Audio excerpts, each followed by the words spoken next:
আসসালামু আলাইকুম রহমতুল্লাহ।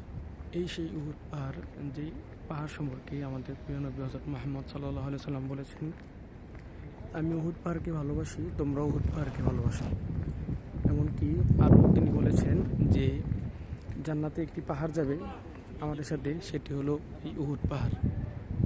যে উহুদ পাহাড়ে আমাদের অনেক যুদ্ধ সংঘটিত হয়েছে।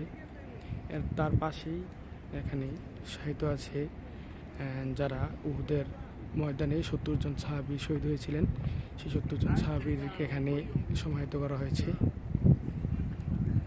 আর এই সেই উহুদ পাহাড়, যে উহুদ পাহাড় সম্পর্কে নবী সাল্লাল্লাহু আলাইহি সাল্লাম আরও বলেছেন, যারা জানাজার নামাজে অংশগ্রহণ করবে তারা এক উহুদ পাহাড় পরিমাণ সওয়াব পাবে, এবং যারা কবরস্থ করবে তারা আরও এক উহুদ পাহাড় পরিমাণ সওয়াব পাবে। উহুদ পাহাড়ের বিশালতা অনেক বড়।